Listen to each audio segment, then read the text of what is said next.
while the world was still reeling from royal heartbreak after royal heartbreak. The Queen's youngest son quietly pulled off the rarest palace trick of all, a happy ending. No tiara-clad spectacle, no priest-driven engagement race, just 6 years. One very private proposal and a wedding so low-key guests actually left their hats at home. How did the forgotten prince and a no-nonsense PR girl rewrite the royal playbook without most of us even noticing? Stick around, because the quietest romance may just be the most radical. Prince Edward met Sophie Rhys-Jones in 1987 at a real tennis promotional event he was hosting. She was handling press. He was navigating the glare of being the spare who preferred theater to tanks.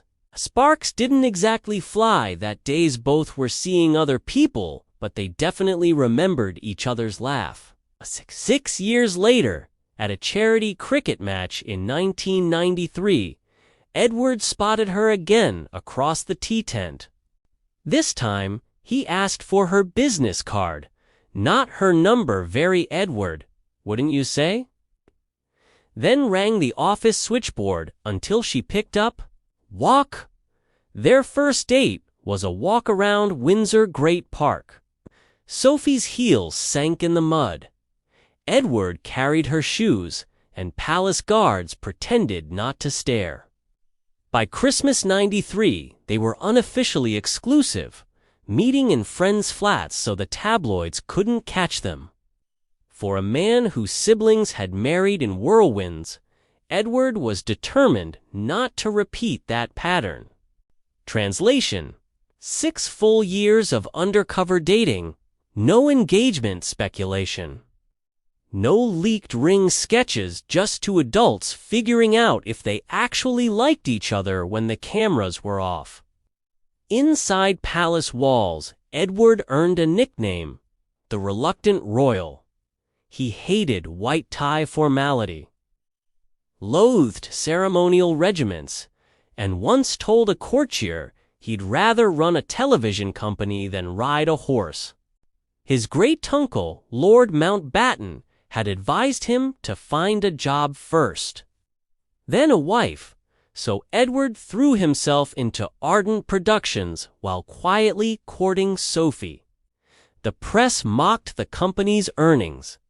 Edward kept showing up to the office at 7 a.m.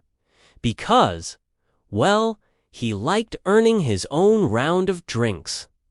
Sophie, meanwhile, was rising through the London PR firm RJH.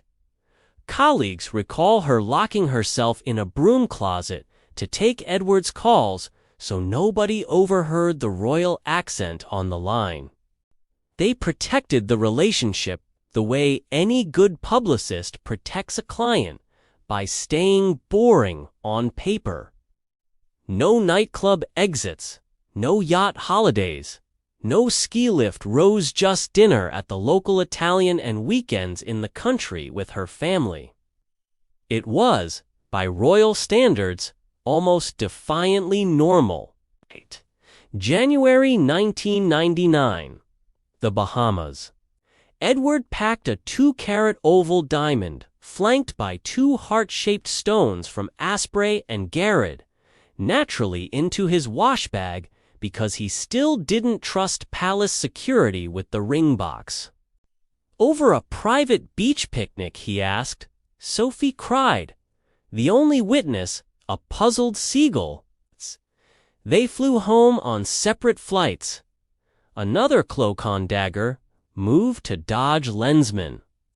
Buckingham Palace didn't get the memo until Gatwi rang his private secretary from Gatwick Long-Haul Car Park.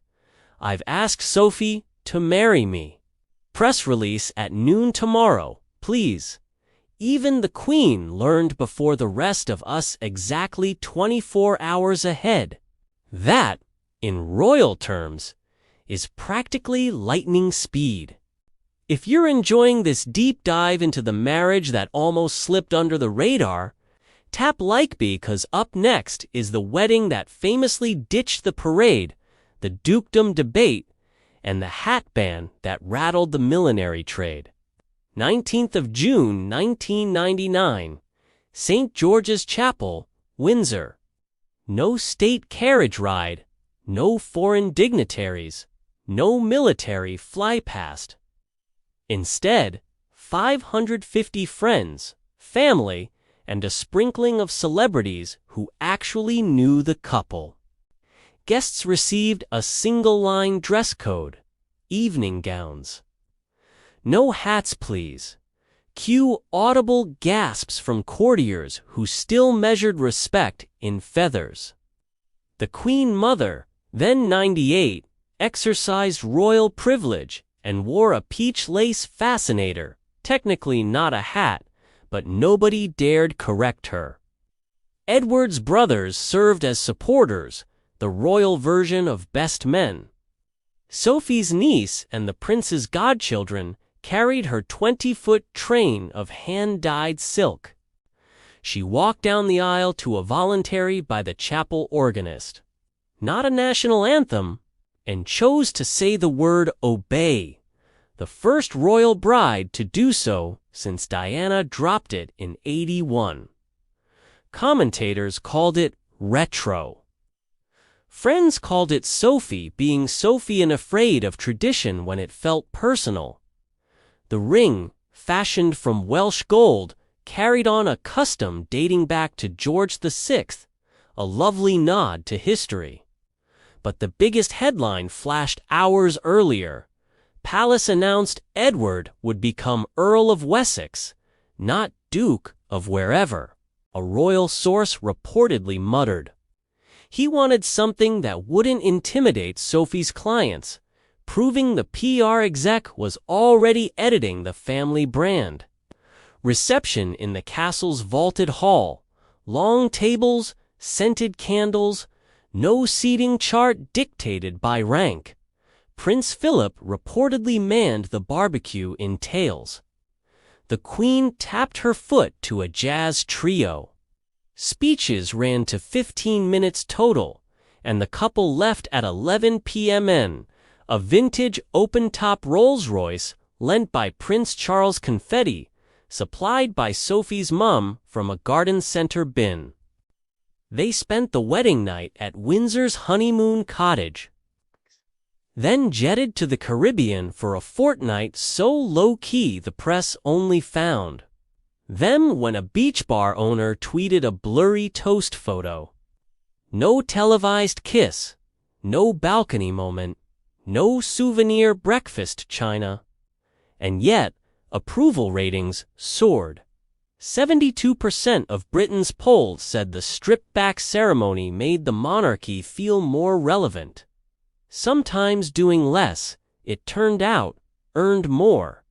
Fast forward past 25 years to children Lady Louise and James, Earl of Wessex, neither of whom use HRH styles. Sophie once explained, "We want them to be able to open their own car doors." Edward took over Prince Philip's beloved Duke of Edinburgh award scheme, logging more domestic engagements annually than almost any working royal except Princess Anne. Sophie, meanwhile, became the go-to envoy for eye surgery charities and women's rights, quietly racking up well over 200 solo visits a year. Courtiers now affectionately call her the Queen's secret weapon, a tag that makes her roll her eyes in private, but acknowledges the seismic shift. The minor prince and the commoner are turned out to be the steady engine the firm didn't know it needed. Through health scares, pandemics, and family fallouts, they've provided the one commodity every institution craves: predictability.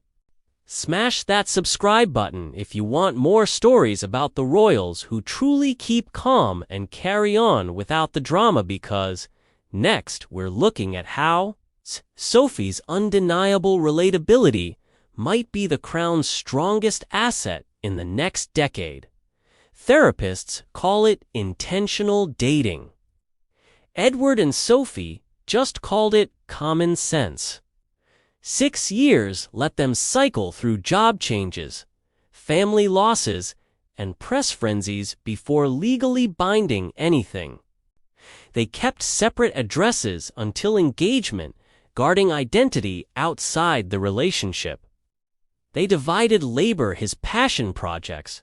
Hers charity come-so competition never spiked. And they protected small rituals, a nightly cup of tea together, even on tour, no phones at the table. Friends say they still bicker over dishwasher loading. But they laugh mid-row evidence of what psychologists term repair attempts, the strongest predictor of long-term couple success. In short, they treated royal marriage like any other, hard work with occasional tiaras. So, the quietest romance produced the sturdest result, not through scandalous headlines, but through deliberate choices. Shared humor, and the radical idea that love functions better off-camera. While other royal stories twist through breakups and tell-alls, Edward and Sophie cruise on, a reminder that sometimes the most modern act is simply refusing to play the old game. If you've got a relationship worth safeguarding, borrow their playbook. Take your time. Tay your vows your way, and leave the hat's literal and metaphoric lot home. Thanks for watching, and I'll catch you in the next one.